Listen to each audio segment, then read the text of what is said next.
The distant howl of a coyote echoed through the canyon as Bethany Porter's grip weakened, her knuckles white against the sun-bleached rock, the endless drop below promising nothing but a swift end to her 22 years of life. It hadn't been supposed to end like this, not after everything she'd survived. "Help!" Her voice was hoarse, barely audible even to her own ears as the merciless Arizona sun beat down on her back.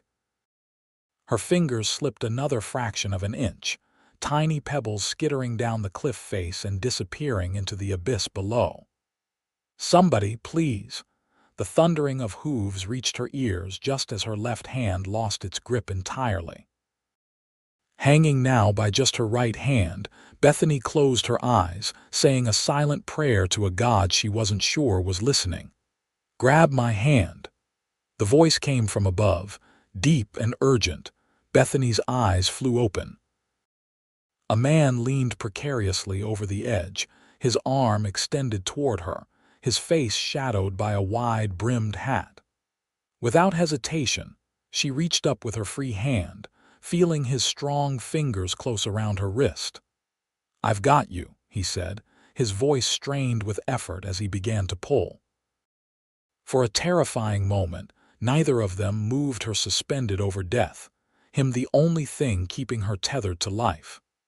Then, with a grunt, he heaved backward, and Bethany felt herself rising, inch by agonizing inch, until her upper body cleared the ledge. With one final effort, he pulled her fully onto solid ground, both of them collapsing in a heap of dust and exhaustion. As she lay there, the sky spinning above her, Bethany became aware of several things at once: the rapid beat of her heart, the sting of torn skin on her fingers, and the presence of the stranger who had just saved her life. She turned her head to look at him properly for the first time. He had pushed his hat back, revealing a face weathered by sun and wind, with eyes the color of a summer sky. A few days' worth of stubble darkened his jaw, and a thin scar cut through his left eyebrow. He wasn't smiling exactly, but there was a certain softness to his expression as he studied her in return. "You all right, miss?" he asked, his voice gentler now. Bethany nodded, not yet trusting herself to speak. Her throat felt like sandpaper. "Name's Adam Daniels," he said, rising to his feet and extending his hand to help her up. "Most folks just call me Daniels. Bethany Porter." Her voice came out as little more than a whisper. "Thank you for saving my life." He nodded, gesturing toward a dappled gray horse that stood a few paces away. "What were you doing out here alone? Cliff's Edge isn't exactly a place for a Sunday stroll." The question brought reality crashing back, and Bethany's eyes darted nervously to the horizon. "I was running," she admitted. "There are men after me, bad men." Adam Daniels' expression hardened. "Bounty hunters?" "No," she shook her head. "Worse, my uncle's men, your uncle's men." His eyebrows rose. "And why would your own kin be hunting you?" Bethany hesitated, years of caution making her wary of telling her story to a stranger. But this man had just saved her life, and something in those clear blue eyes made her want to trust him. "My uncle, Jasper Porter, he's a powerful man in these parts. After my parents died, he became my guardian. But he's not a good man, Mr. Daniels, not good at all." She took a deep breath. "He arranged a marriage for me to a man 3 times my age who's known for hurting women. I refused, and my uncle didn't take kindly to that." Adam's jaw tightened. "So you ran?" "I had to. But they've been on my trail for days.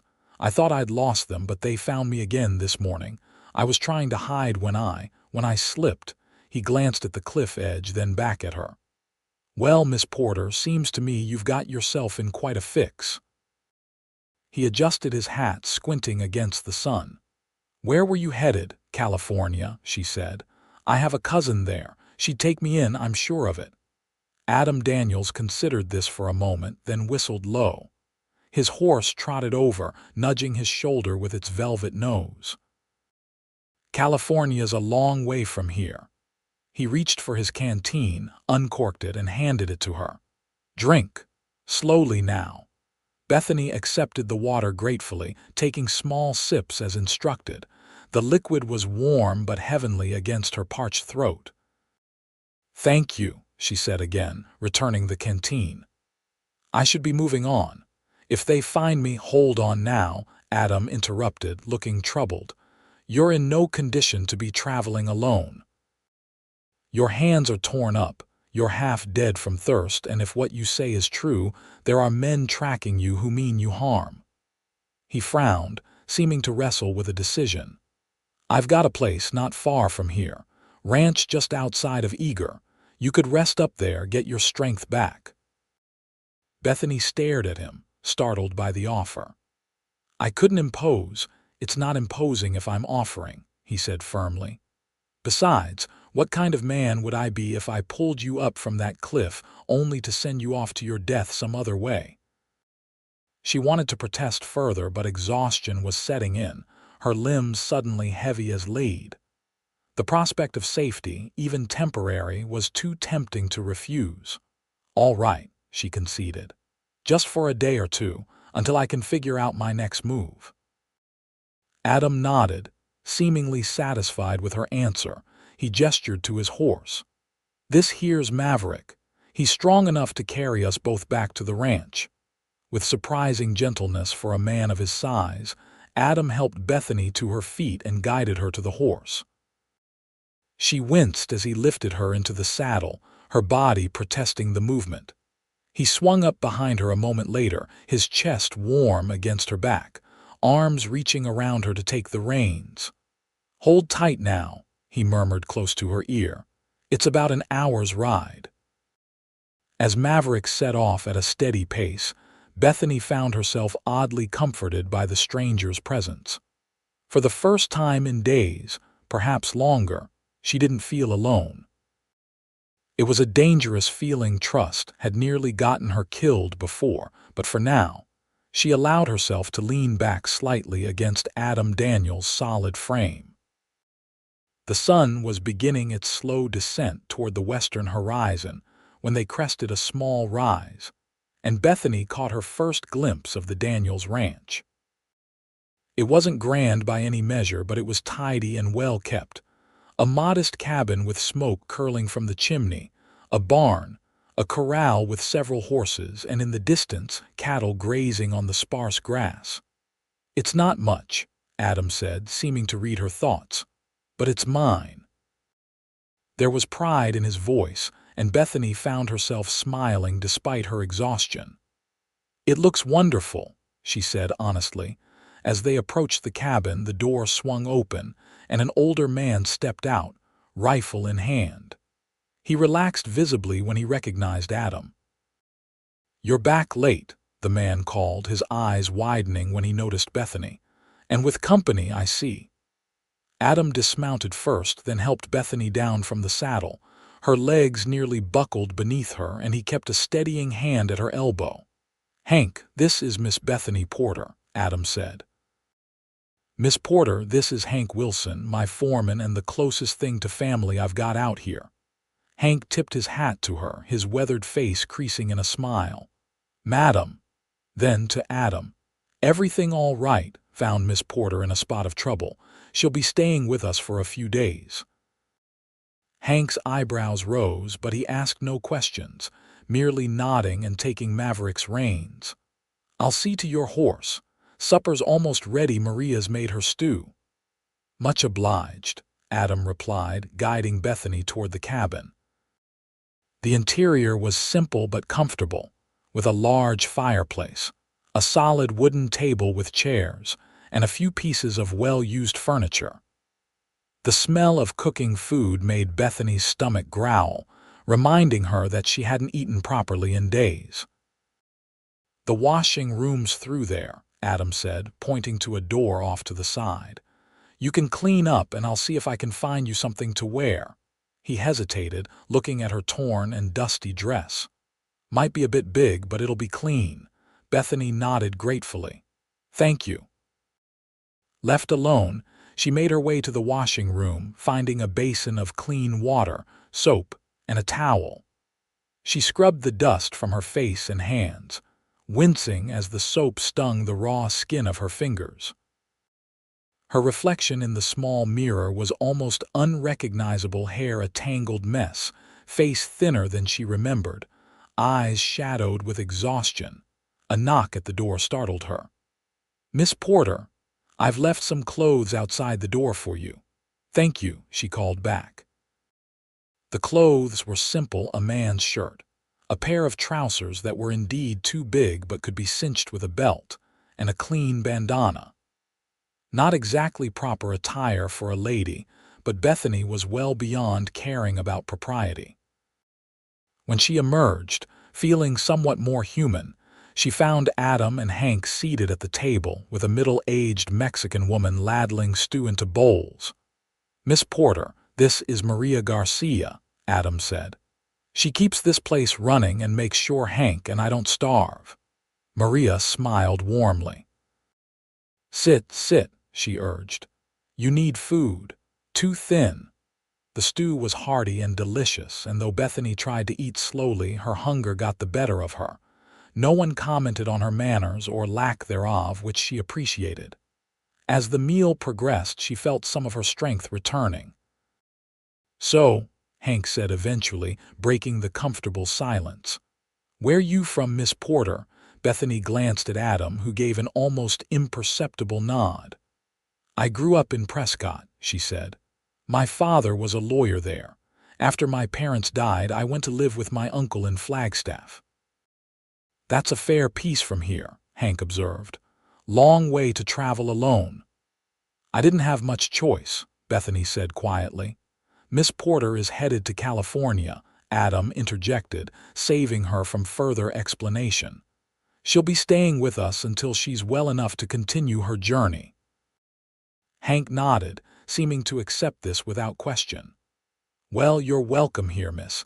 Any friend of the boss is a friend of ours." After dinner, with night having fully fallen, Maria showed Bethany to a small bedroom off the main living area. "You sleep," the housekeeper said firmly. "Tomorrow is new day." Left alone again, Bethany sank onto the narrow bed, the events of the day catching up with her all at once. She was alive, thanks to the kindness of a stranger. A handsome stranger, her mind added unbidden. She pushed the thought away. Adam Daniels had been kind, yes, but she couldn't afford to think of him as anything more than a temporary ally. Once she was rested, she would need to move on. Her uncle's men wouldn't give up their search easily. As sleep began to claim her, Bethany's last conscious thought was of blue eyes the color of a summer sky, and strong hands pulling her back from the brink of death. Morning came too soon, sunlight streaming through the small window of the bedroom. For a moment, Bethany didn't know where she was, panic seizing her until the events of the previous day came flooding back. She was safe for now. The smell of coffee and bacon drew her from the bedroom. Adam sat alone at the table, a mug in one hand and a newspaper in the other. He looked up at her approach, a smile warming his features. "Morning," he greeted. "Sleep well."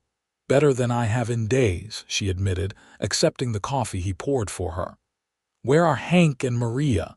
Hank's out with the hands, checking the south pasture. "Maria's gone to town for supplies." He studied her over the rim of his mug. "How are you feeling?" "Better, thank you." She sipped the strong coffee, savoring the warmth. "Mr. Daniels, Adam," he corrected. "Mr. Daniels was my father, and even he didn't much care for the title." "Adam," she amended with a small smile. "I'm truly grateful for your help, but I can't stay here. My uncle's men won't stop looking for me, and I don't want to bring trouble to your door." He set down his newspaper, regarding her thoughtfully. "You said your uncle is a powerful man. Would that be Jasper Porter by any chance?" Bethany's hand tightened around her mug. "You know him." "Know of him," Adam clarified. "Most people in these parts do. Owns half the businesses in Flagstaff, has the sheriff and judge in his pocket." His expression darkened. Not a man to cross. No, she agreed softly.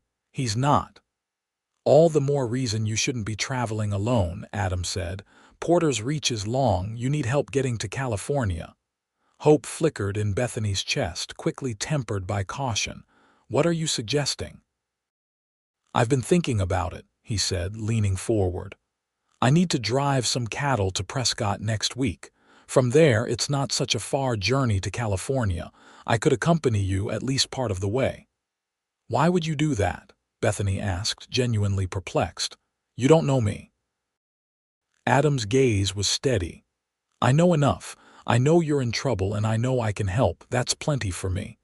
I couldn't ask that of you. You're not asking, I'm offering. He smiled, a hint of mischief in his eyes. Besides, it's been a while since I've had a good adventure. Bethany wanted to protest further, but the truth was, she needed his help. Traveling alone as a woman was dangerous at the best of times. With her uncle's men hunting her, it was downright foolhardy. Thank you, she said finally. I don't know how I'll ever repay you. No need for repayment, he said, rising from the table. Now, if you're feeling up to it, I thought you might like to see the rest of the place. It's a fine day for a tour. The tour, as it turned out, involved a ride around the perimeter of Adam's property. Bethany, wearing borrowed clothes and mounted on a gentle mare named Daisy, found herself enjoying the open air and sunshine. The land was beautiful in a stark, untamed way, rolling hills dotted with juniper and pine. The distant mountains, a hazy blue on the horizon. Adam was a patient guide, pointing out landmarks and sharing stories about how he'd come to own the ranch. His father had been a cattle driver, he explained, saving every penny until he could buy a small plot of land. Adam had taken over after his parents died in a typhoid outbreak 10 years earlier, expanding the ranch through hard work and determination. It's not the biggest spread in Arizona, he admitted, but it's good land, honest land. Bethany could hear the love in his voice when he spoke of his home. It reminded her, painfully, of her own father's passion for justice and truth, qualities that had ultimately led to his and her mother's deaths. How did your parents die, if you don't mind my asking? Adam's question broke into her thoughts, eerily echoing them. Bethany hesitated, but something in his manner made it easy to confide in him. There was a fire, she said finally. At our home in Prescott, I was away, staying with a friend. My father had been working on a case against some powerful men, including my uncle, though I didn't know it at the time. The official report said it was an accident, a lamp knocked over, but I never believed that. You think your uncle was responsible? Adam's voice was gentle, but his eyes had hardened. I can't prove it, Bethany said, but yes. My father found something, some document that implicated Jasper in fraud, maybe worse. After the fire, I had nowhere else to go. Jasper was my only living relative, so I went to live with him in Flagstaff. She gave a bitter laugh. He was all sympathy and kindness at first. It wasn't until later that I realized what kind of man he truly was. And this marriage he tried to force on you, to Ethan Blackwell. Even saying the name made her shudder. He's a business associate of my uncle's, owns mines in Colorado. He's 53 years old and has buried 2 wives already. Both died under questionable circumstances. Adam's jaw tightened. And your uncle was willing to hand you over to a man like that? It was a business arrangement, Bethany said, the words tasting like ash in her mouth. My hand in marriage in exchange for a partnership in the mines. When I refused, Jasper locked me in my room. Said he'd keep me there until I saw reason. I escaped through the window, took what little money I had saved, and ran. They had stopped riding, their horses standing side by side on a ridge overlooking the valley. Adam was silent for a long moment, his profile strong against the blue sky. No one should have to endure what you've been through, he said finally. his voice tight with controlled anger. "Your uncle and this Blackwell character, they deserve worse than the law would give them." "I don't want revenge," Bethany said quietly. "I just want to be free of them." Adam turned to look at her, something shifting in his expression. "And you will be," he promised. "I'll make sure of it." The intensity in his voice sent a strange flutter through Bethany's chest. She looked away, suddenly conscious of how closely they were sitting, how isolated they were out here on the ridge. "We should head back," she suggested, gathering her reins. "I'm sure you have work to do." Adam seemed to shake himself, nodding as he turned his horse. "Right you are. Cattle don't drive themselves." They rode back to the ranch in companionable silence, but something had changed between them, a connection forming, tentative as a new shoot after winter, but undeniably present. The next few days fell into a rhythm that was both strange and comforting to Bethany. She helped Maria with household chores, learned her way around the kitchen, and even assisted with mending clothes, skills her finishing school education had prepared her for, if little else. In the evenings, she would sit with Adam, Hank, and sometimes the other ranch hands, listening to their stories and occasionally sharing her own. She found herself laughing more than she had in years, tension gradually easing from her shoulders despite the constant awareness that her time at the ranch was limited. Adam was busy preparing for the cattle drive, but he always made time to check on her, to make sure she had everything she needed. His kindness was different from the artificial politeness she had grown accustomed to in Flagstaff society. It was genuine, expecting nothing in return. On the fourth day, Bethany was hanging laundry in the yard when she noticed a rider approaching from the east. She froze, heart hammering in her chest, but relaxed when she recognized Hank's lanky frame. He was riding hard, dust rising behind his horse, urgency in every line of his body. Dropping the damp shirt she'd been about to pin to the line, Bethany hurried toward the barn, where she knew Adam was taking inventory of supplies for the upcoming drive. She reached him just as Hank dismounted in the yard. "Riders," Hank said without preamble, his breathing labored. "5 men, asking about a young woman matching Miss Porter's description. They're at the Miller place, not 2 hours' ride from here." Adam's expression darkened. "Porter's men, seems likely. They're armed and they ain't being subtle about their questions." Bethany felt the blood drain from her face. "They found me," she whispered. "How did they find me?" "Doesn't matter," Adam said firmly, placing a reassuring hand on her shoulder. "What matters is what we do now." He turned to Hank. "How much time do we have?" "If they keep to the road, they'll be here by sundown. If they cut across country sooner—" Adam nodded, his mind clearly racing. "All right, we need to get Miss Porter somewhere safe." He glanced at the sky, calculating. "The line shack on the north ridge. It's remote, hard to find if you don't know it's there."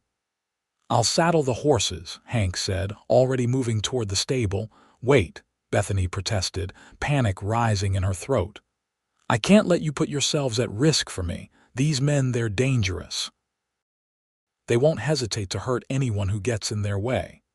"Which is exactly why you can't be here when they arrive," Adam said, his tone brooking no argument. "Hank and I can handle them, but only if we know you're safe." "But no buts," he interrupted, his blue eyes intent on hers. "You trusted me enough to come here. Trust me now when I say this is the best way." Bethany wanted to argue further, but the determination in his face told her it would be futile. "All right," she conceded. "What do you need me to do?" "Pack only what you absolutely need. Food, water, a change of clothes. I'll meet you at the back of the house in 10 minutes." As Bethany hurried to gather her meager possessions, she couldn't shake the feeling that she was bringing destruction to this peaceful place. These people had shown her nothing but kindness, and now they were in danger because of her.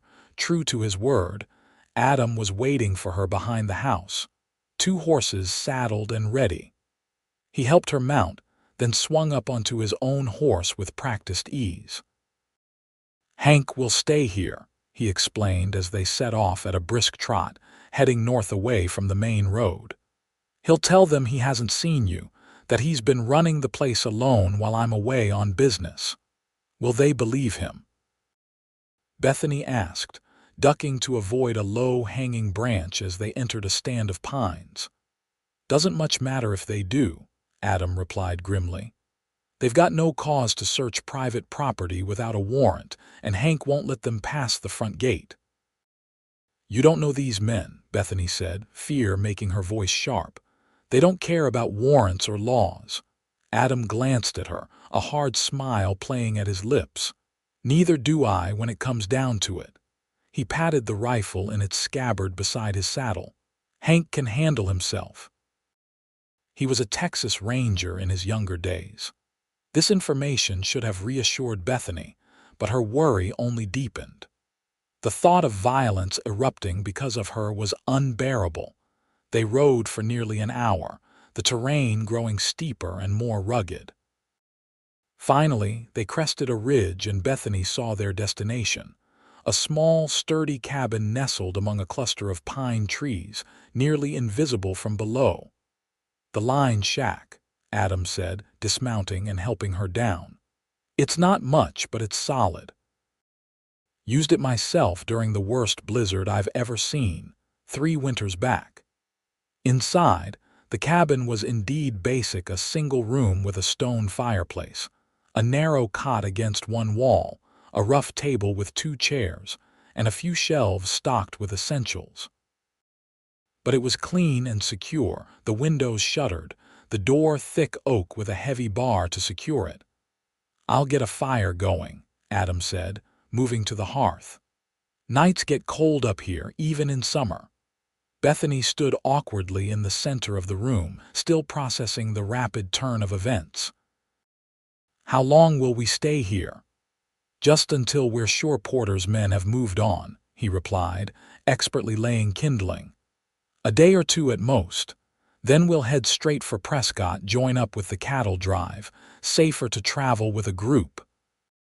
As he worked, Bethany studied him, this man who had so unexpectedly become her protector. In just a few short days, he had risked everything to help her, a woman he barely knew. "Why, Adam," she said softly, giving voice to her thoughts. "Why are you doing all this? The truth." He paused, a match held between his fingers, then struck it against the stone, watching as the kindling caught. "Lot of reasons, I suppose," he said after a moment, straightening up to face her. "Partly because it's the right thing to do. Partly because I know what it's like to be alone against forces bigger than yourself." He met her gaze directly. "And partly because, in the short time I've known you, I've come to care about what happens to you, Bethany Porter." The simple honesty in his voice caught her off guard. She had grown so accustomed to men with ulterior motives, with hidden agendas, that Adam's straightforwardness was disarming. "I care about what happens to you too," she admitted, her voice barely above a whisper. "That's why I hate putting you in danger like this." "Danger's part of life out here," he said with a shrug, though his eyes had softened at her words. "Man who can't face it has no business calling himself a rancher or a friend." Friend. The word warmed her, even as she wondered if it fully captured what was growing between them. The fire was blazing now, filling the cabin with golden light and welcome heat. Adam moved to the window, cracking the shutter to peer out at the gathering dusk. "I should get the horses under cover," he said. "There's a lean-to around back. Won't take but a minute." Left alone, Bethany took stock of their shelter. Despite its simplicity, there was a certain comfort to the cabin, a sense that it had weathered storms before and would do so again. She began unpacking the provisions they'd brought, arranging them on the shelves, needing to keep her hands busy to quiet her racing mind. When Adam returned, stomping snow from his boots, he found her heating a pot of beans over the fire, bread and jerky laid out on the table. "Smells good," he said, hanging his hat on a peg by the door. "Didn't realize how hungry I was until just now." They ate in companionable silence, the fire crackling and shifting in the hearth, casting long shadows across the wooden floor. Outside, the wind had picked up, whistling through the pines that surrounded the cabin. "Storm's coming," Adam observed, glancing toward the shuttered windows. "Good thing we got here when we did." As if in confirmation, rain began to patter against the roof, soft at first, then with increasing intensity. Bethany shivered despite the fire's warmth, wrapping her arms around herself. "You all right?" Adam asked, noticing her discomfort. "Just thinking about Hank," she said. "And those men." "Hank's fine," Adam assured her. "He's probably sitting by the fire right now, feet up, enjoying having the house to himself for once." He reached across the table, hesitating before covering her hand with his own. "Try not to worry. We're safe here." His touch was warm, steady, and without thinking, Bethany turned her hand to clasp his. It felt right somehow, this simple connection between them. "Thank you," she said softly, "for everything." Adam's eyes held hers, something unspoken passing between them. For a moment, Bethany thought he might lean across the table, might close the distance between them. Her breath caught in her throat at the possibility. Then, with a gentle squeeze, he released her hand and stood. "You should get some rest," he said, his voice a touch gruffer than before. "Take the cot. I'll keep watch for a while." Bethany wanted to protest, to suggest that there was room enough on the narrow bed for both of them, but propriety held her tongue. Instead, she nodded, moving to the cot and settling herself upon it, pulling the rough woolen blanket up to her chin. "Good night, Adam," she murmured, suddenly exhausted. "Good night, Bethany," he replied, his silhouette outlined against the firelight as he took a seat in one of the chairs, rifle across his knees. Despite her fatigue, sleep was elusive. Bethany lay awake, listening to the rain drumming on the roof, to the occasional shift and crackle of the fire, to Adam's steady breathing. Her mind whirled with images from the past days hanging from the cliff edge, Adam's face as he pulled her to safety, the peaceful days at the ranch, the sudden panic of flight, and beneath it all, a growing awareness of the man who sat vigil across the room. A man unlike any she had known before. Eventually, the rhythmic sound of the rain lulled her into a fitful doze. She dreamed of falling, of hands reaching for her but always just beyond grasp. She jerked awake with a small cry, disoriented in the darkness. "Easy," came Adam's voice, closer than she expected. He was kneeling beside the cot, concern etched on his face in the dim firelight. "Just a dream." "Sorry," she whispered, embarrassed. "I didn't mean to wake you." "Wasn't sleeping," he assured her. "One of us should, though." Without thinking, Bethany reached out, her fingers brushing his cheek. "You need rest too." Adam went very still at her touch, his eyes locked on hers, something raw and vulnerable in his expression. Then, slowly, deliberately, he covered her hand with his own, turning his face to press a gentle kiss against her palm. The simple gesture sent a shock through Bethany's entire body, a sweet, aching warmth that pooled in her chest and spread outward. This was dangerous territory, she knew, and yet she couldn't bring herself to pull away. "Adam," she breathed, his name a question and an answer all at once. He searched her face, looking for something, permission, perhaps, or reassurance. Whatever he saw must have satisfied him, for he leaned forward, his free hand coming up to cup her cheek, and then his lips were on hers, gentle at first, then with growing urgency as she responded. The kiss was everything Bethany had never known she wanted, tender yet passionate, careful yet consuming. When they finally broke apart, both breathing heavily, she felt as though something fundamental had shifted inside her, like a key turning in a long, rusted lock. "I shouldn't have done that," Adam said, though he made no move to pull away, his forehead resting against hers. "I'm glad you did," Bethany whispered back, her hands now resting on his shoulders, feeling the solid strength of him. For a long moment they stayed like that, suspended in a bubble of firelight and shared breath. Then, with obvious reluctance, Adam straightened. "You should sleep," he said, his voice rough. "We've a long ride ahead tomorrow." "Stay," Bethany said impulsively, shifting to make room on the narrow cot. "Please, just to sleep," she added quickly, feeling heat rise to her cheeks. I don't want to be alone." Adam hesitated, conflict clear in his expression. Then, with a nod, he moved to the other side of the cot. The space was tight, forcing them to lie close, her back to his chest, his arm draped cautiously over her waist. "Is this all right?" he asked, his breath warm against her hair. "Yes," she murmured, already drifting toward sleep, feeling safer than she had in years. "Perfect." They woke to silence. The storm had passed during the night, leaving behind a washed, clean world and a sky of flawless blue. Bethany opened her eyes to find herself still nestled against Adam's chest, his arm a comforting weight around her. For a moment, she allowed herself to savor the feeling, this unlooked-for intimacy with a man who had become so important to her in such a short time. Then, remembering the danger that had driven them to this refuge, she carefully extricated herself from his embrace. Adam stirred, blinking awake as she moved. "Morning," he said, voice sleep rough but smile warm. "How'd you sleep?"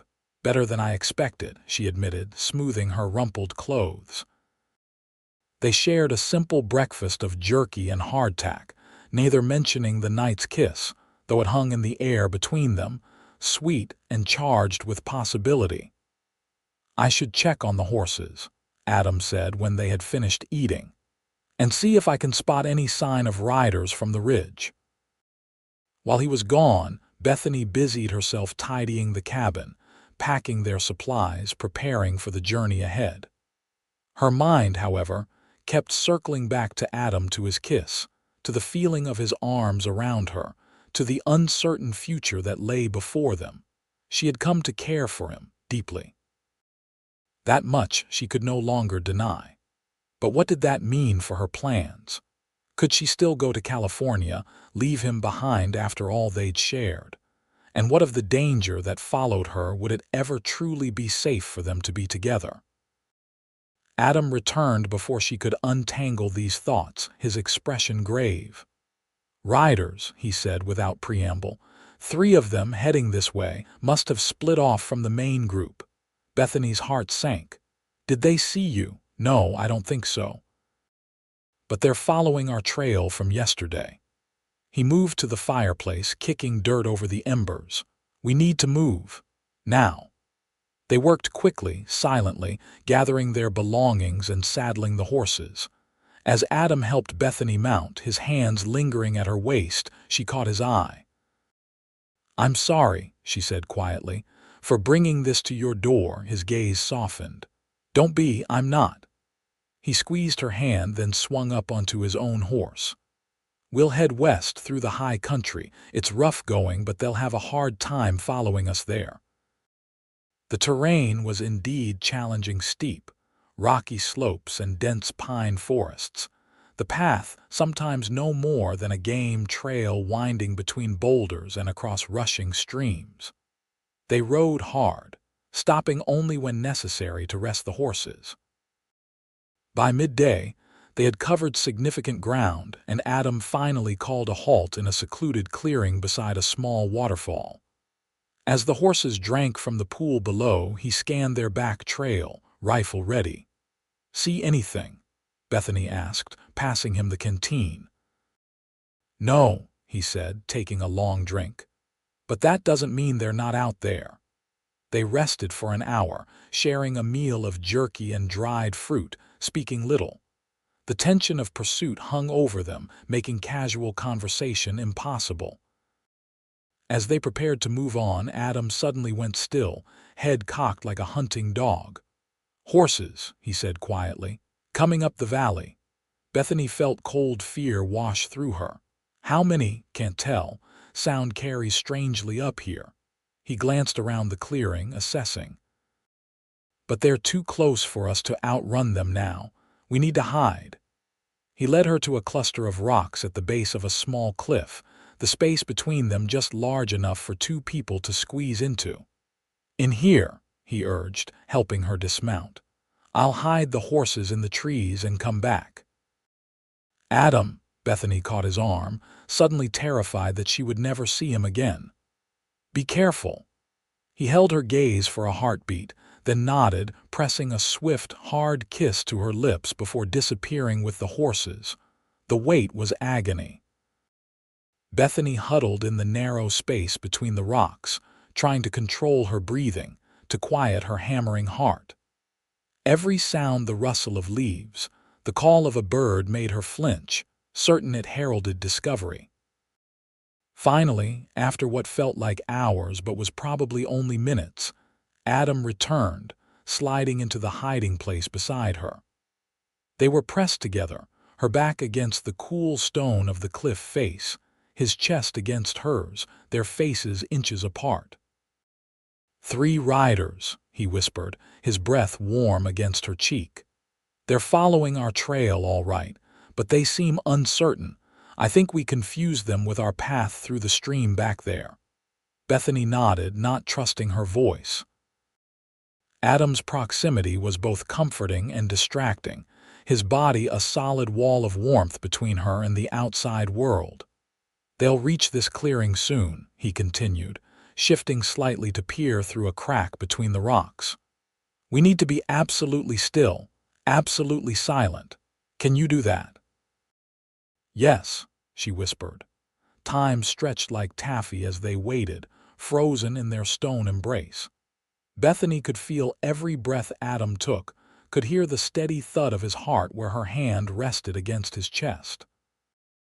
Despite the danger, there was something undeniably intimate about their position, about the trust implicit in their shared hiding place. Then came the sound they had been dreading, the clop of hooves on stone, the jingle of bridles, the low murmur of voices approaching the clearing. Waste of time, one voice was saying, clearer now as the riders entered the open space. They could be anywhere in these mountains. Porter's paying good money to find his niece, another replied, and I aim to collect. If that cowboy's with her, we should be careful, a third voice added, deeper than the others. Heard he's handy with a gun. 1 man against 3, the first voice scoffed. I like those odds. Let's check around the waterfall, the deep voice suggested. Good place to rest horses. Bethany felt Adam tense, one hand moving to the pistol at his hip. She clutched his sleeve, silently pleading with him not to reveal their position. His eyes met hers, a wordless communication passing between them, and he nodded almost imperceptibly, his hand relaxing. The minutes crawled by as the men searched the clearing, their voices occasionally rising in frustration or speculation. Bethany held her breath when footsteps approached their hiding place, convinced they would be discovered. But somehow, miraculously, the men missed the narrow gap between the rocks. Eventually, their voices grew distant, then faded entirely as they moved on, continuing up the valley. Neither Bethany nor Adam moved for a long time after the sounds of pursuit had disappeared, both afraid to break the fragile safety of silence. Finally, when it was clear the riders were truly gone, Adam eased himself out of the hiding place, offering Bethany his hand.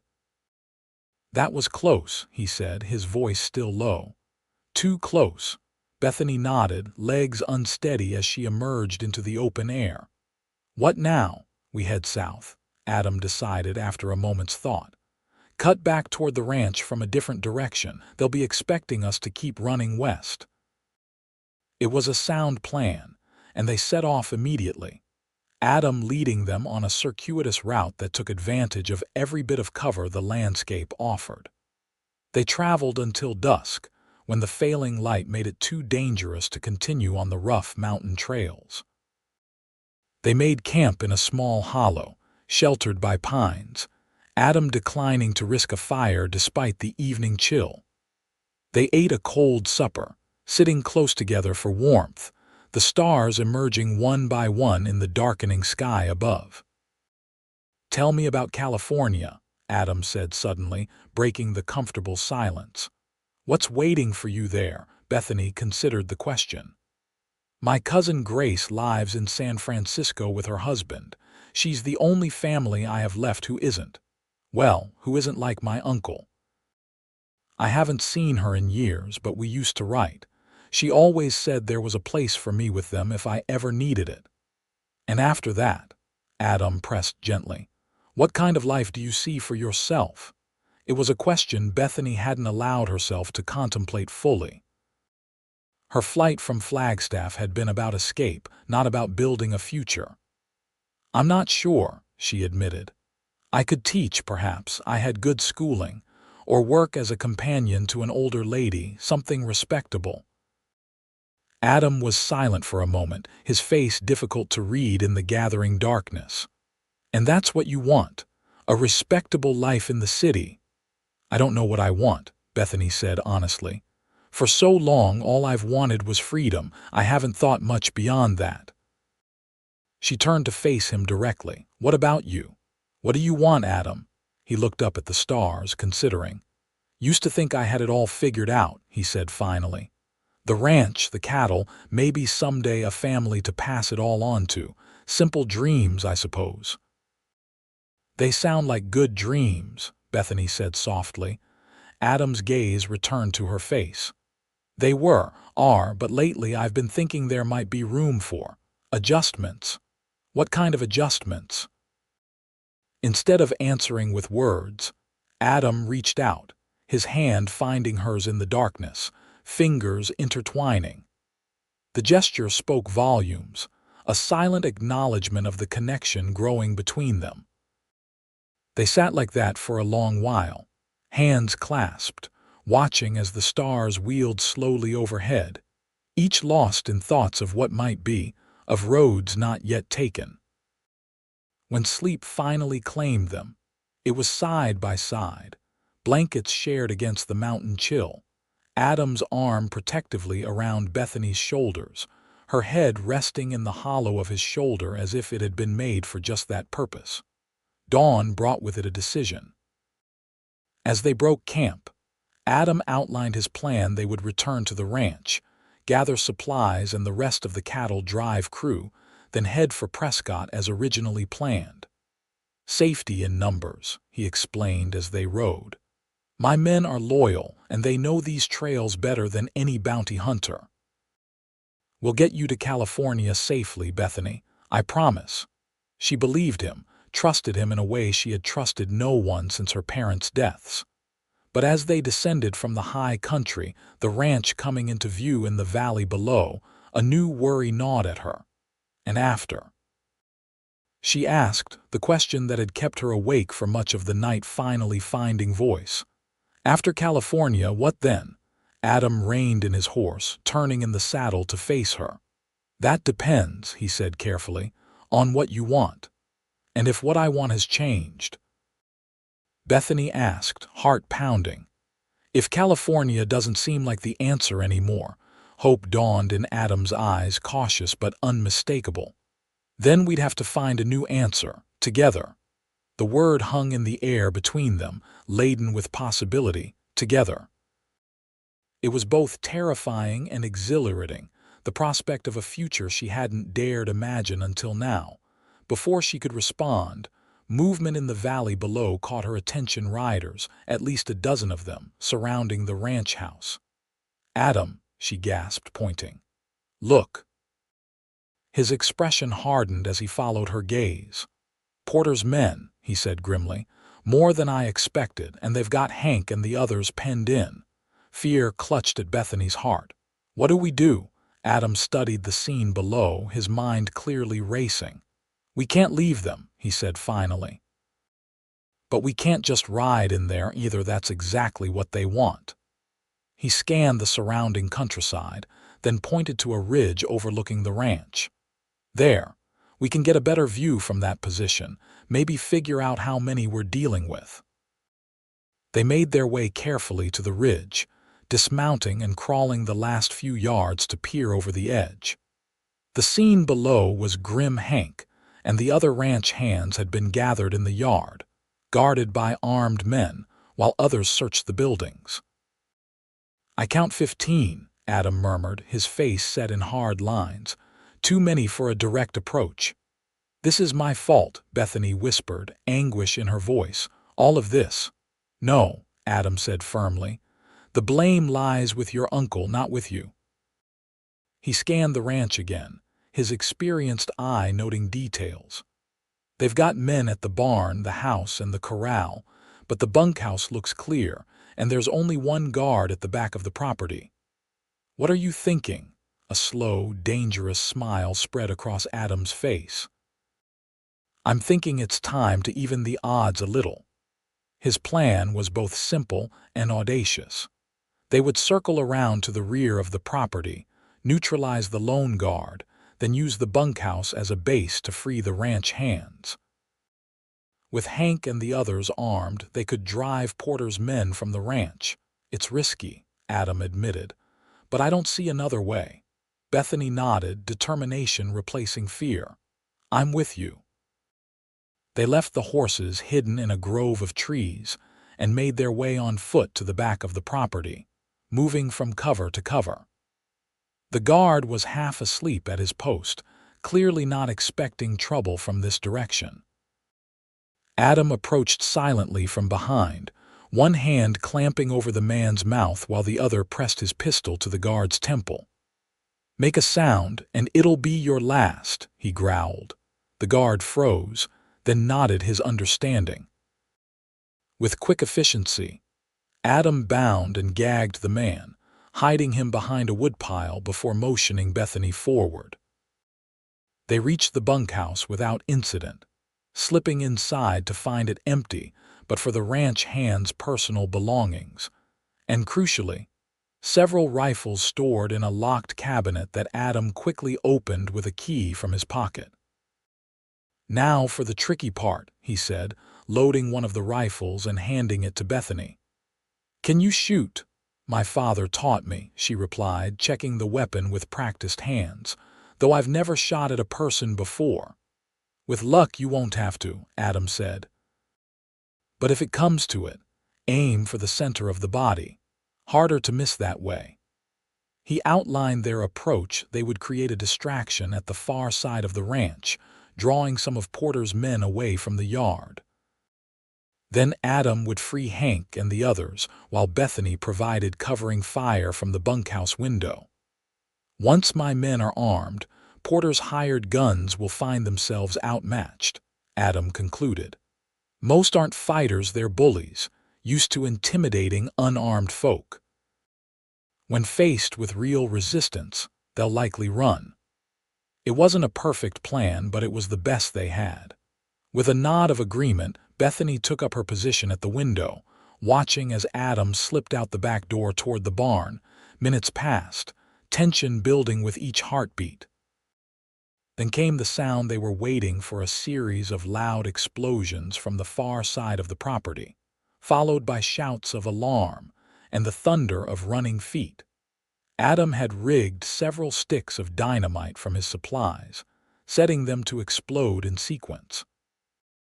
The diversion worked perfectly. At least half of Porter's men rushed toward the source of the explosions, leaving only a handful guarding Hank and the others in the yard. Now came the moment of truth. As Bethany watched, rifle ready, Adam emerged from behind the barn, moving swiftly toward the captives.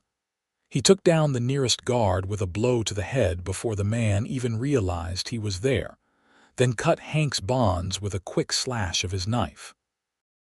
A shout went up as one of the remaining guards spotted Adam. Bethany didn't hesitate. She sighted down the rifle and fired, the shot going wide but distracting the guard long enough for Hank to tackle him to the ground. Chaos erupted in the yard as the freed ranch hands turned on their captors, the element of surprise giving them the advantage despite being outnumbered. Bethany continued to fire from her position, not aiming to hit, but to keep Porter's men pinned down and disoriented. For a few breathless minutes, it seemed the plan might work flawlessly. Then Bethany saw movement from the corner of her eye, a man approaching the bunkhouse, pistol drawn. She swung her rifle toward him, but it was too late. He was already at the door. The door burst open, and Bethany found herself face to face with a weathered, scarred man whose eyes widened in recognition. Well, he drawled, pistol leveled at her chest. "The missing bride herself. Your uncle will be mighty pleased." "My uncle can go to hell," Bethany replied, her voice steady despite her racing heart. The man chuckled. "An ugly sound." "Probably. But first, he's going to pay me a small fortune for bringing you back." Outside, the sounds of fighting continued, but Bethany knew no help would come in time. The man gestured with his pistol. "Drop the rifle, Miss Porter. We're going for a little ride." Bethany's mind raced, searching for options. The rifle was too unwieldy to bring to bear at such close range, and the man would shoot her before she could aim properly. But perhaps she didn't need to aim. In one fluid motion, she swung the rifle like a club, not at the man but at the oil lamp hanging beside the door. Glass shattered, oil sprayed, and flames erupted instantly, catching the man's coat sleeve. He yelled in surprise and pain, his shot going wild as he frantically beat at the flames. Bethany didn't waste the opportunity. She slammed the rifle butt into his stomach, then brought it down hard on the back of his head as he doubled over. The man collapsed, unconscious or worse, but Bethany had no time to check. The fire was spreading rapidly, licking at the dry wooden walls of the bunkhouse. She grabbed her rifle and ran for the door, emerging into the yard to find the tide of battle had turned. Adam and his men had gained the upper hand, Porter's hired guns retreating toward their horses, several nursing wounds. Adam himself stood in the center of the yard, rifle raised, covering the retreat. "Bethany," he called when he spotted her, relief evident in his voice. "Are you all right?" "The bunkhouse is on fire," she shouted back, hurrying toward him. "There's a man inside unconscious." Without hesitation, Adam passed his rifle to Hank and ran toward the burning building. Bethany watched in horror as he disappeared into the smoke-filled doorway, heart in her throat until he emerged moments later, dragging the unconscious bounty hunter. By now, the remaining intruders had mounted their horses and were fleeing down the road, clearly deciding that no payment was worth this level of resistance. Hank organized a bucket line to fight the fire while Adam deposited the unconscious man with the other captured bounty hunters, 3 in total, including the one Bethany had knocked out. "Are you hurt?" Adam asked, his hands gentle as he checked Bethany for injuries, eyes dark with concern. "I'm fine," she assured him, though her hands were shaking with the aftermath of adrenaline. "What about you and Hank, the others?" "Cuts and bruises, nothing worse," he said, relief evident in his voice. "We were lucky, very lucky." The fire was contained before it could spread beyond the bunkhouse, though the building itself was a total loss. As the excitement died down, Bethany found herself sitting on the porch steps, watching as Adam and Hank dealt with the captured bounty hunters. "What will happen to them?" she asked when Adam joined her on the steps, his face streaked with soot and sweat. "Sheriff Ellis from Eager will come for them," he said, accepting the cup of water she offered. "He's a good man, one of the few lawmen in these parts not in your uncle's pocket. They'll face charges for trespassing and assault at the very least. And the others, the ones who got away," Adam's expression darkened. "They'll report back to your uncle. He'll know we beat them back this time, but that won't stop him. He'll just send more men or come himself." The reality of their situation settled heavily on Bethany's shoulders. "Then we can't stay here, can we?" "No," Adam agreed, his voice tinged with regret. "Not for long. We'll need to move up our plans, leave for Prescott tomorrow." He glanced at the damaged ranch, then back at her. "Unless you'd rather go on your own. After today, I'd understand if you didn't want to bring more trouble to my door." Bethany stared at him, stunned by the suggestion. "Is that what you want? For me to leave?" "What I want," Adam said carefully, setting down his cup, "is for you to be safe and happy. If that means California, then I'll see you safely there." His eyes held hers, intense and earnest. "But if there's another path you might consider, one that involves staying with me, well, I'd be mighty pleased to hear about it." Bethany's heart seemed to expand in her chest, hope blooming like desert flowers after rain. "I've been thinking a lot about paths lately," she said softly. "About California and what might be waiting for me there." "And," Adam prompted, a hint of vulnerability in his voice. "And I've realized something important," Bethany continued, gathering her courage. "That sometimes what you're running to matters more than what you're running from." She reached for his hand, linking their fingers together. "I was so focused on escaping my uncle that I never considered what kind of life I truly wanted, not until I met you." Adam's hand tightened around hers. "What are you saying, Bethany?" "I'm saying that California can wait," she replied, a smile spreading across her face. "I'm saying that I'd like to see where this path leads the one with you." The joy that transformed Adam's expression was like sunrise breaking over the mountains, gradual at first, then blazing with full brilliance.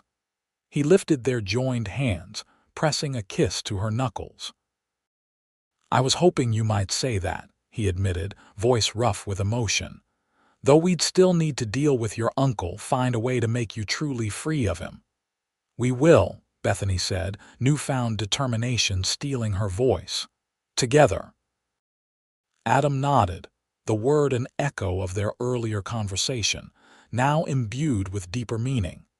Together. The evening passed in a flurry of activity tending to injuries, repairing what damage could be fixed quickly, preparing for the journey ahead. Through it all, Bethany was aware of Adam's presence, of the way his eyes sought hers across the room, of the brief touches they exchanged when passing. Something had shifted between them, a decision made without need for formal declarations. They would face what came next as a unit, their fates now intertwined. That night, as the ranch settled into an uneasy quiet, guards posted in case of another attack, Bethany found Adam on the porch, staring up at the star-filled sky. "Couldn't sleep?" she asked, joining him at the railing. "Too much on my mind," he admitted. "Planning our route to Prescott, thinking about how to deal with your uncle permanently." He glanced at her, a slight smile tugging at his lips. "Thinking about you." Bethany felt warmth bloom in her chest. "Good thoughts, I hope." "The best kind," he assured her, turning to face her fully. "I keep thinking about that moment on the cliff when I first saw you hanging there, how close I came to never knowing you at all. But you did find me," Bethany said softly. "You pulled me up."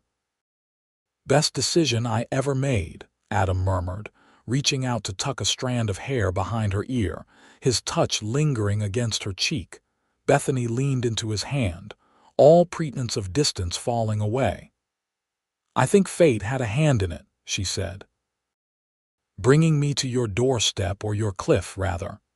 Adam chuckled, the sound warm in the night air. "Maybe so.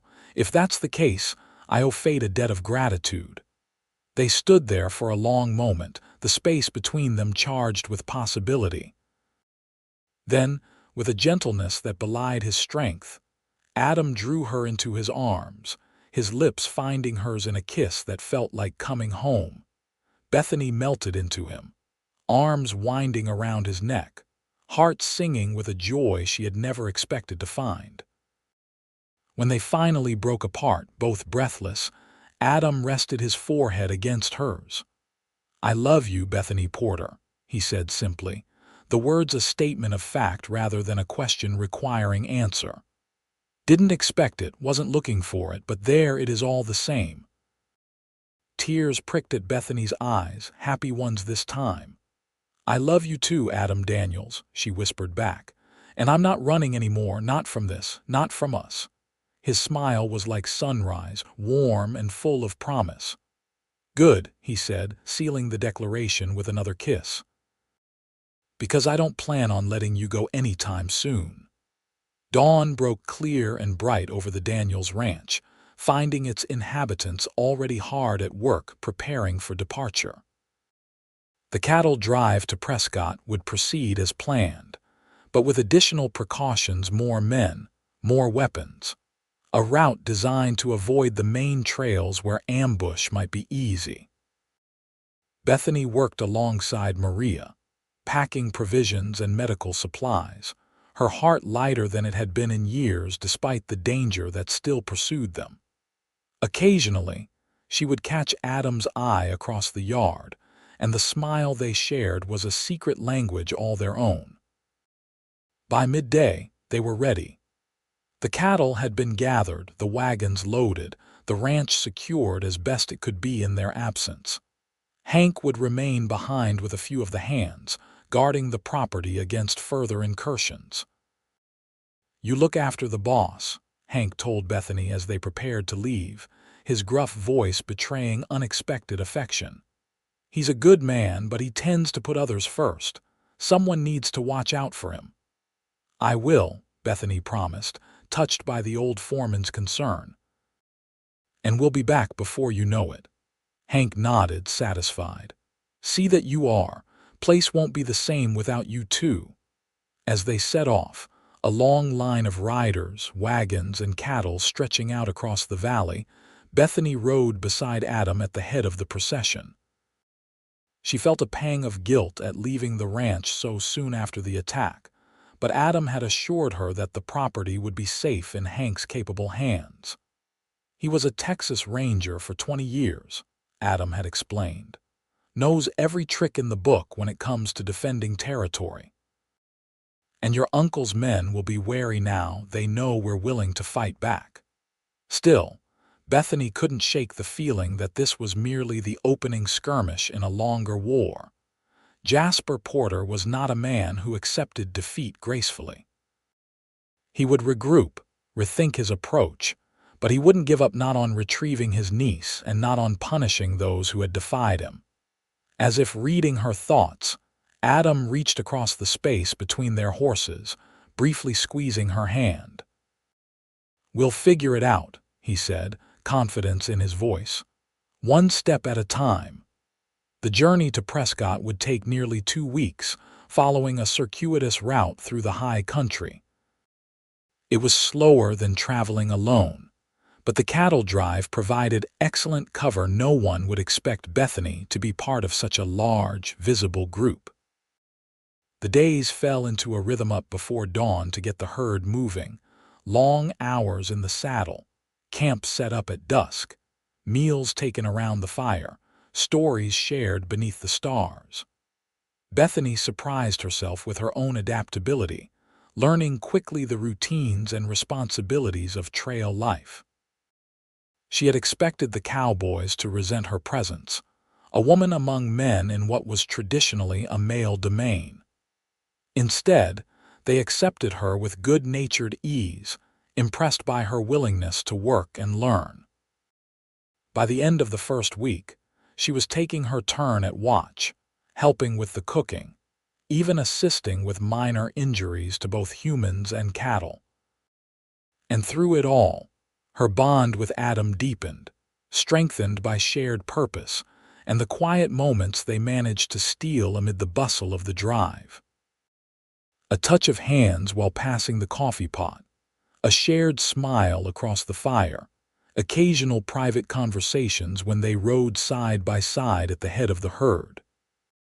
They hadn't spoken again of love since that night on the porch, but it was there in every interaction, in the way Adam's eyes followed her movements, in the way Bethany found herself constantly aware of his presence.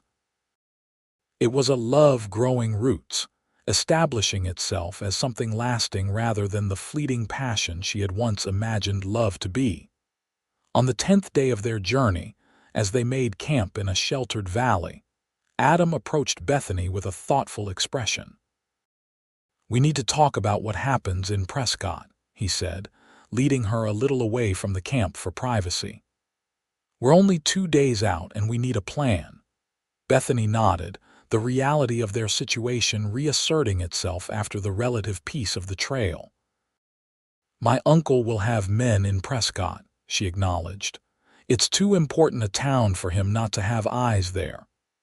"Exactly," Adam agreed. "Which means we can't just ride in openly, and even if we make it through Prescott safely, there's still the question of what comes after. Your uncle won't stop searching for you, not without a compelling reason." "What are you suggesting?" Bethany asked, noting the determined set of his jaw. "I've been thinking on it," Adam said slowly. "And I believe there's only one sure way to cut your ties to Jasper Porter permanently." "Which is marriage," Adam stated simply. Bethany stared at him, heart suddenly pounding in her chest. "Marriage," she repeated, unsure if she had understood correctly. A flush crept up Adam's neck, but his gaze remained steady. "Yes. Under the law, a married woman's legal guardian is her husband, not her uncle. If we were to marry, Porter would have no legal claim on you. He could still cause trouble, of course, but his position would be significantly weakened." Bethany processed this information, mind racing. It was true, marriage would indeed sever her uncle's legal authority over her. But was that Adam's only motivation? "Are you proposing to me as a legal solution, Adam Daniels?" she asked carefully, needing to be certain of his intentions. Adam's expression softened and he stepped closer, taking both her hands in his. "I'm proposing because I love you," he said quietly, intensity in his blue eyes. "Because I can't imagine my life without you in it. The legal protection is merely a fortunate side benefit." He paused, suddenly uncertain. Unless I've misread the situation. If you don't feel the same, I do," Bethany interrupted, squeezing his hands. "I do feel the same. I love you, Adam, more than I thought possible after such a short time." Relief washed over his features, followed by a joy so pure it took her breath away. "Then will you marry me, Bethany Porter? Not just to thwart your uncle, but because I want to build a life with you to face whatever comes next together." "Yes," she said without hesitation, her heart overflowing. "Yes, I will marry you." Adam's smile was radiant as he pulled her into his arms, sealing their engagement with a kiss that promised forever. When they finally separated, both breathless and giddy, he rested his forehead against hers. "We'll do it in Prescott," he said. "There's a judge there I know, Thomas Wilcox. He's a good man, honest. He'll marry us quickly and quietly." "And after?" Bethany asked, her future suddenly wide open with possibility. "After, we have choices," Adam replied. "We could return to the ranch, face whatever your uncle might throw at us. Or we could go west, after all, California, Oregon, start fresh somewhere new." His thumb traced gentle patterns on her cheek. "The ranch is important to me, but you're more so. Whatever you want, wherever you want to go, I'm with you." Bethany considered these options, touched beyond measure by his willingness to leave behind the home he loved for her sake. But she had seen how much the ranch meant to him, had come to appreciate its quiet beauty herself. "The ranch is your home," she said softly. "And I think it could be mine too. I don't want to run anymore, Adam. I want to stand and fight for our future, for the life we're building." Pride shone in his eyes. "Then that's what we'll do, together." The decision made, they returned to the campfire, where Adam announced their engagement to the assembled cowboys. The news was met with whoops and cheers, flasks produced from saddlebags for impromptu toasts, and good-natured teasing about how the boss had finally been lassoed. Bethany accepted the congratulations with blushing grace, overwhelmed by the genuine warmth of these men who had become, in a short time, something like family. For the first time since her parents' deaths, she felt truly part of something, connected to a community that valued her. Later, as the celebration wound down and the camp settled for the night, Bethany found a quiet moment with Adam beneath the vast canvas of stars. "You think your parents would have approved?" she asked softly. "Of me, I mean." Adam considered this, his arm a comforting weight around her shoulders. "My mother would have loved you from the start," he said with certainty. "She always valued courage above all else, and you've got that in spades. My father," he chuckled. "He'd have been skeptical at first, he was that way with everyone, but he'd have come around quick enough when he saw how happy you make me." "And yours?" he asked in turn. "Your parents, would they have welcomed a rancher into the family?" Bethany smiled at the thought. "My father judged people by their character, not their profession. He would have respected your honesty, your willingness to stand up for what's right." She leaned her head against his shoulder. "And my mother would have been delighted that I found someone who looks at me the way you do." They sat in comfortable silence for a time, each contemplating this imagined meeting of families that would never come to pass in this world. Yet there was comfort in believing their union would have been blessed, that the people who had shaped them would have approved of the path they had chosen together. As Bethany drifted toward sleep that night, nestled in her bedroll near the dying fire, she felt a sense of peace she had almost forgotten was possible. Tomorrow would bring its challenges, as would the days after, but for the first time in years, she faced the future not with dread but with hope. The final approach to Prescott was tense with anticipation.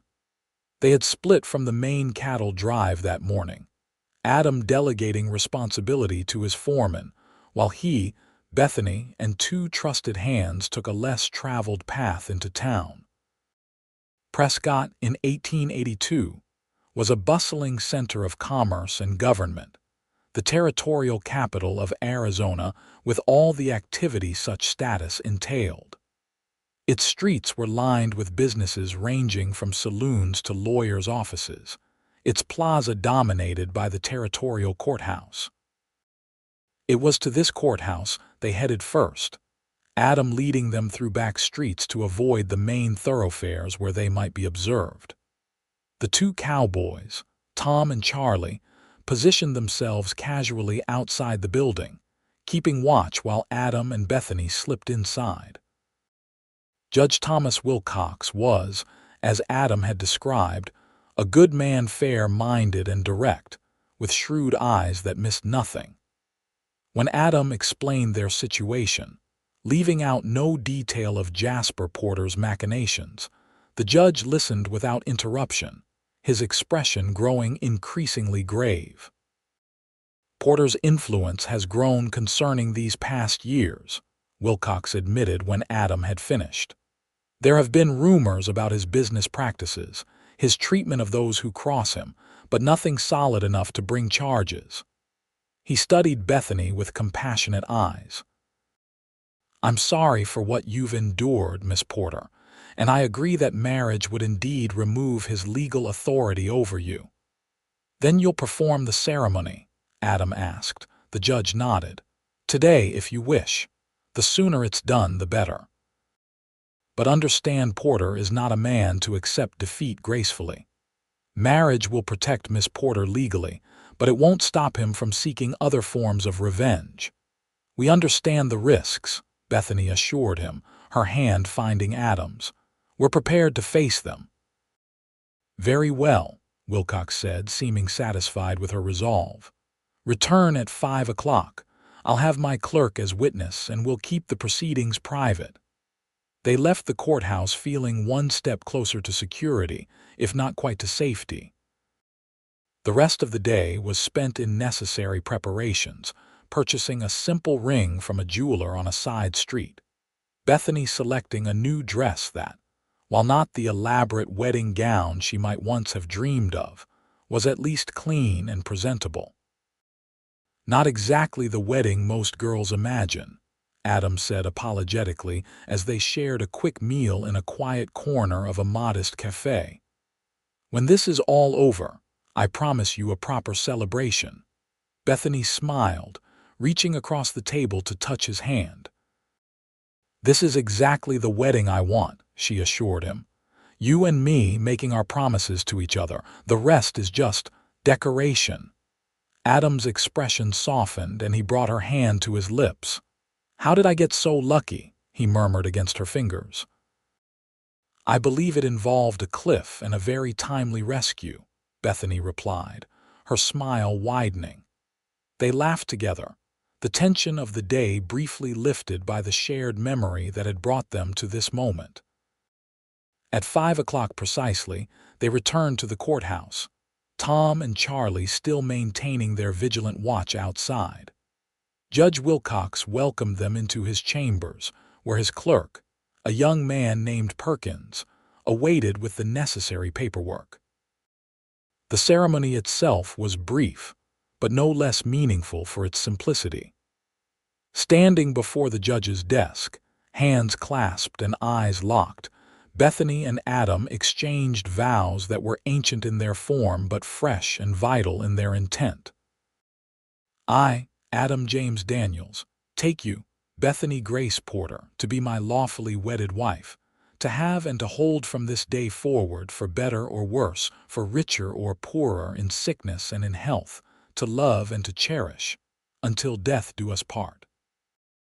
I, Bethany Grace Porter, take you, Adam James Daniels, to be my lawfully wedded husband, to have and to hold from this day forward for better or worse, for richer or poorer, in sickness and in health, to love and to cherish, until death do us part." The ring slid onto Bethany's finger, a perfect fit despite the hasty purchase. Judge Wilcox pronounced them husband and wife, and when Adam kissed her, Bethany felt a sense of rightness, of completion, that transcended the unusual circumstances of their wedding. The marriage certificate was signed and filed immediately, official copies provided to both Adam and Bethany. It was done legally. She was now Bethany Daniels, beyond her uncle's control. "Congratulations to you both," Judge Wilcox said, shaking their hands in turn.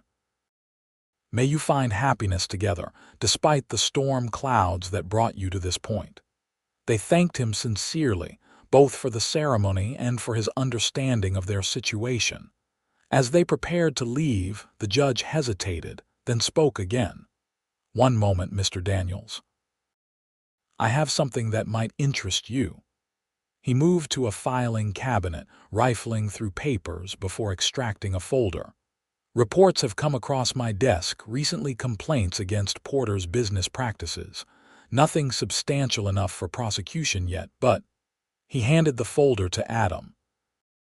"Perhaps this information might be useful to you should Porter decide to continue his pursuit of your wife." Adam accepted the folder with a nod of understanding. "Much obliged, Your Honor."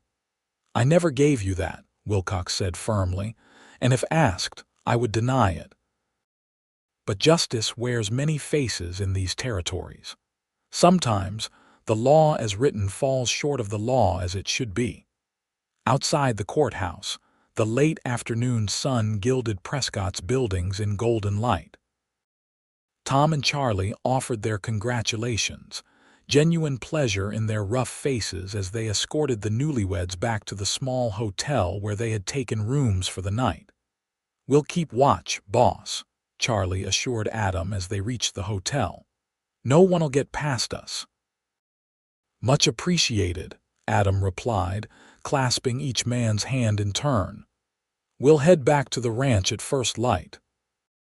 Alone in their room, the door firmly locked behind them, Bethany and Adam found themselves suddenly shy with each other, the reality of their new status as husband and wife creating a sweet tension between them.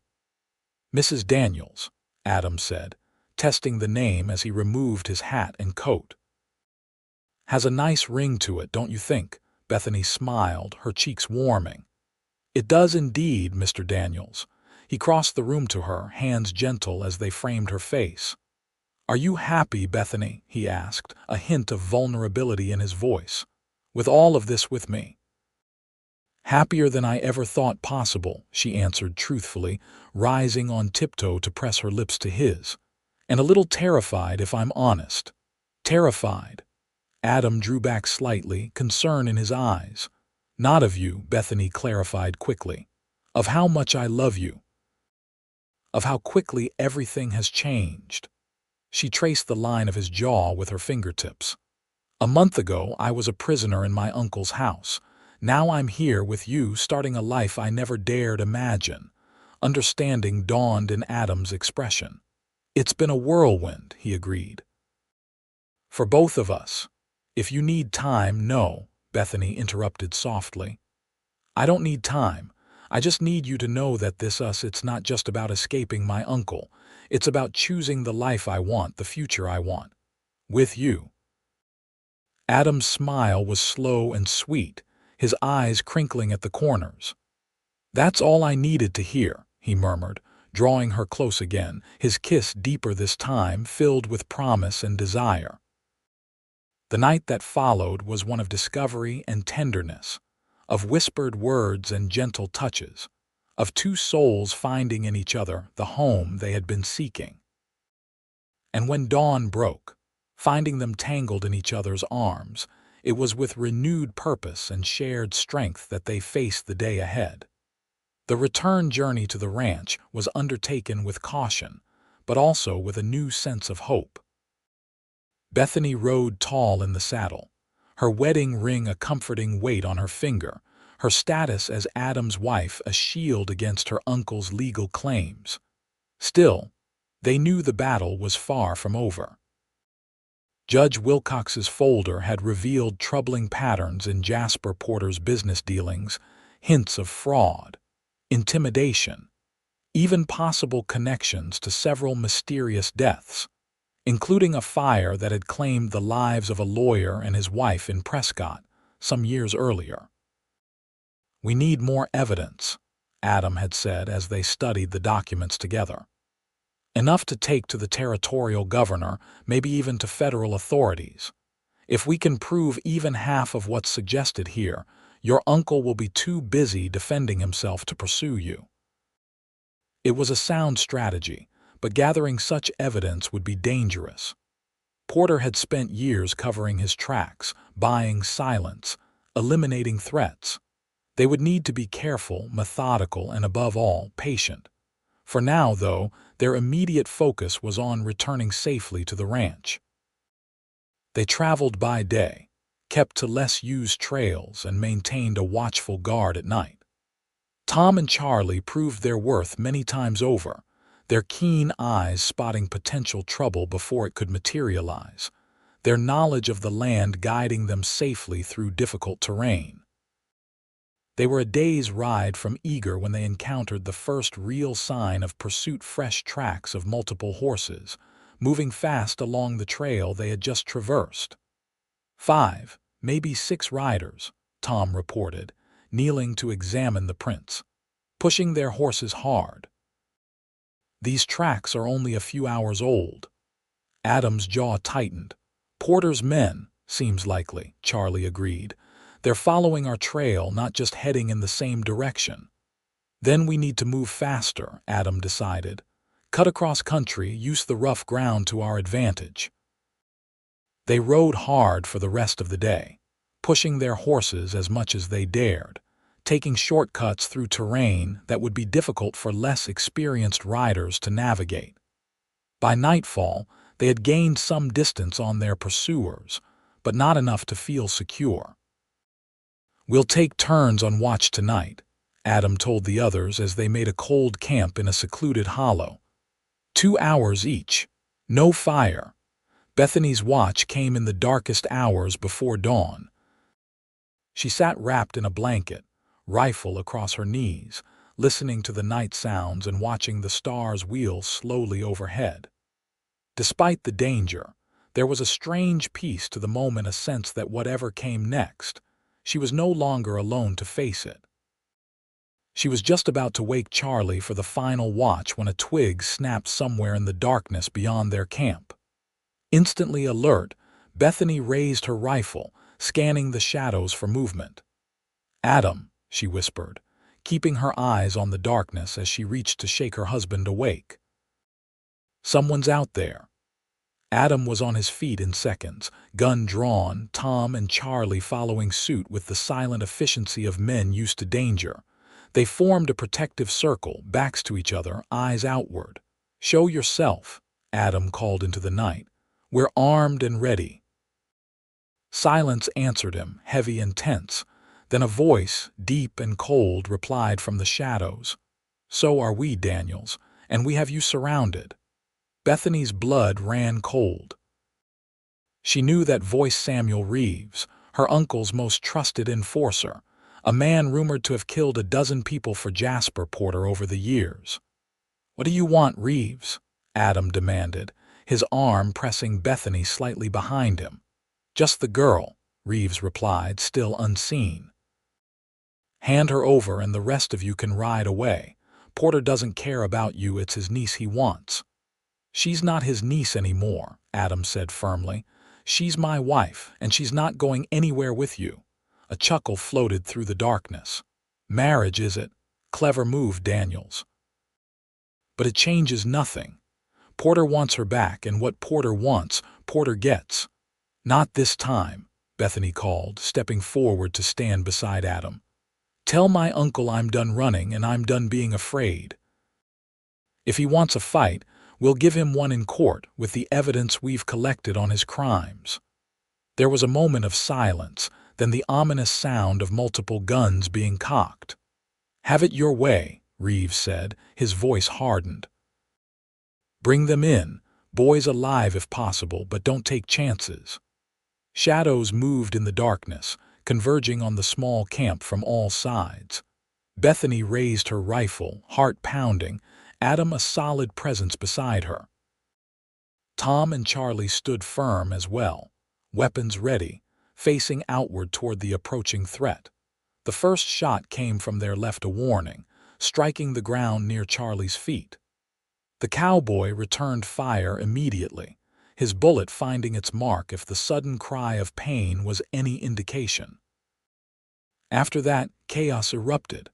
Gunfire flashed in the darkness, bullets whizzing past or thudding into the ground around them. Adam pulled Bethany down behind a fallen log, returning fire with controlled precision. "Stay low," he urged, his voice calm despite the danger. "They're trying to pin us down, not kill us outright." Bethany nodded, forcing her shaking hands to steady as she took careful aim at a shadow moving between trees.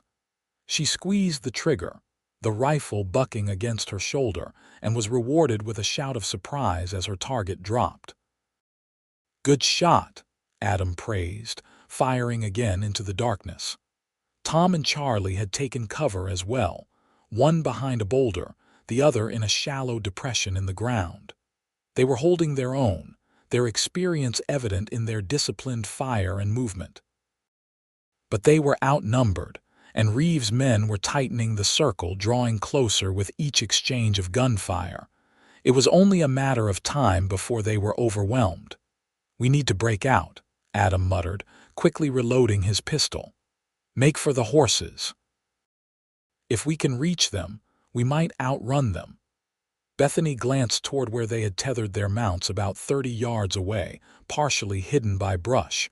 It might as well have been miles, given the gunfire between them and safety. "How?" she asked, ducking as a bullet splintered wood from the log above her head.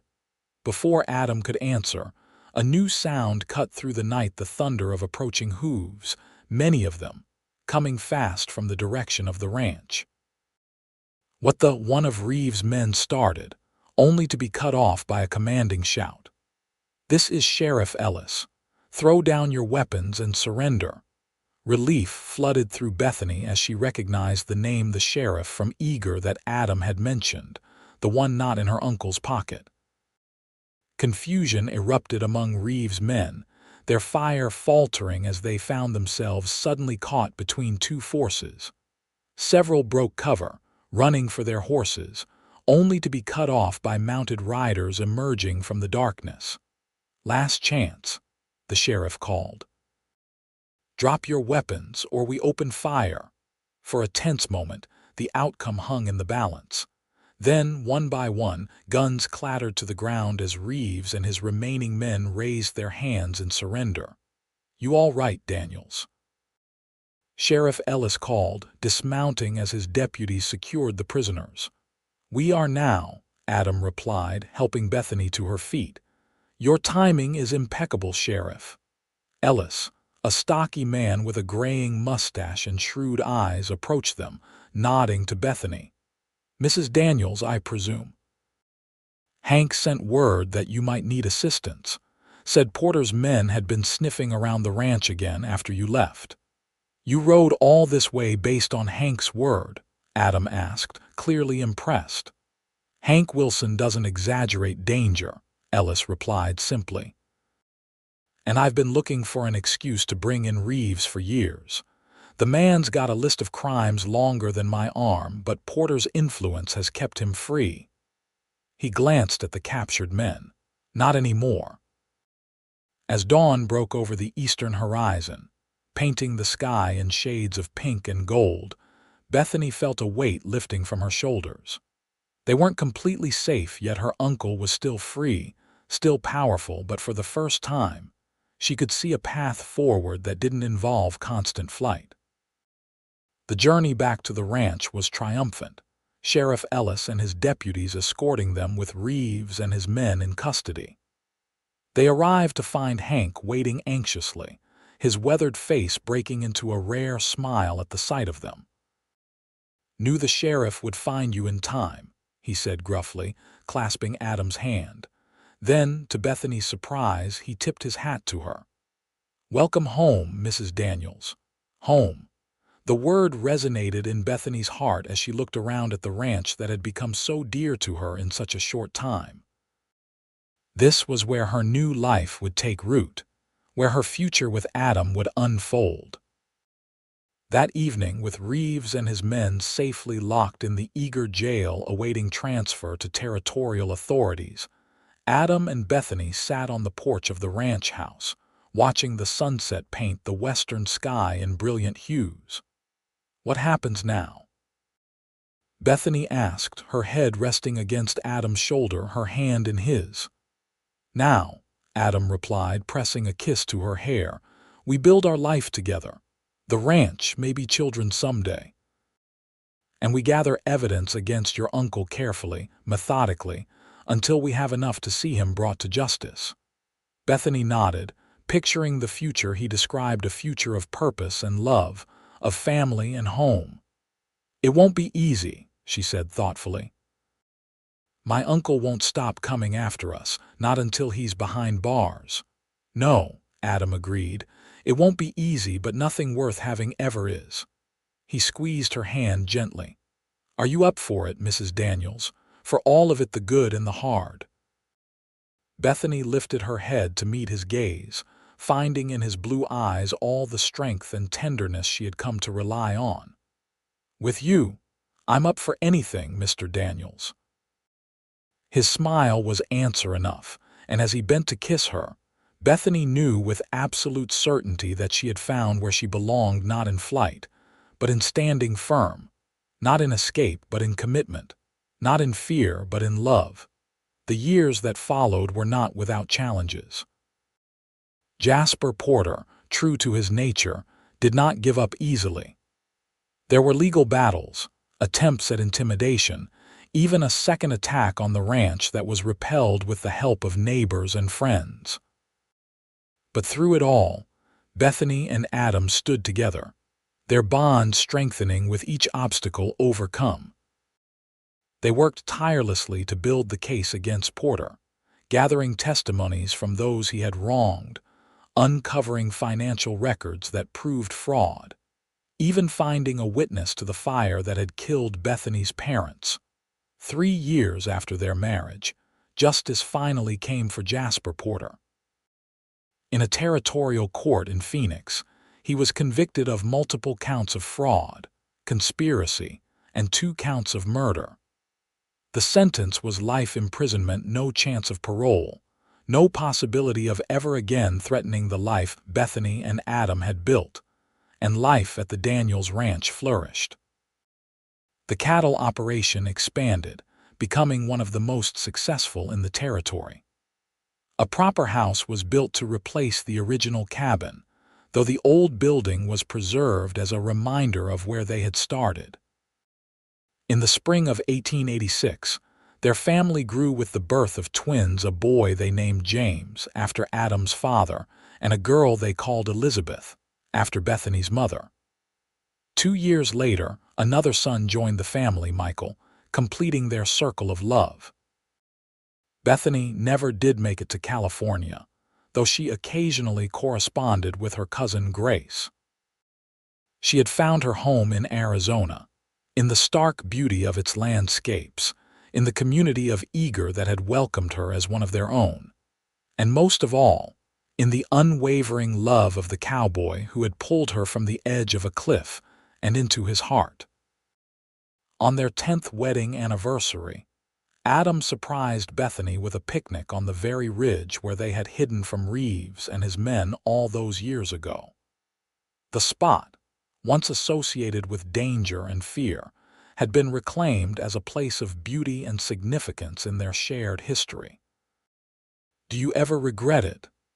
Adam asked as they sat side by side, watching their children play at the edge of a meadow below, Hank keeping a watchful eye on the youngsters. "The way things turned out, not going to California, staying here to fight." Bethany considered the question, though the answer had been clear in her heart for years. "Not for a single moment," she said honestly. "This life, our life, it's everything I never knew I wanted, everything I never dared hope for." Adam's arm tightened around her shoulders, his kiss gentle against her temple. "You saved me too, you know," he said quietly. "Before you, I was just existing. The ranch, the cattle, it was a life, but not a full one." He turned to face her fully, his eyes as blue and clear as they had been on that first day at the cliff's edge. "You taught me what it means to truly live, Bethany, to love completely." Tears pricked at Bethany's eyes, happy ones that spoke of gratitude and joy beyond words. "We saved each other," she whispered, leaning into his embrace. And as the sun began its slow descent toward the horizon, painting the Arizona sky in shades of gold and crimson, Bethany Daniels knew with unshakable certainty that hanging from that cliff all those years ago had been not an ending, but a beginning, the first moment of the life she was always meant to live, with the man she was always meant to love.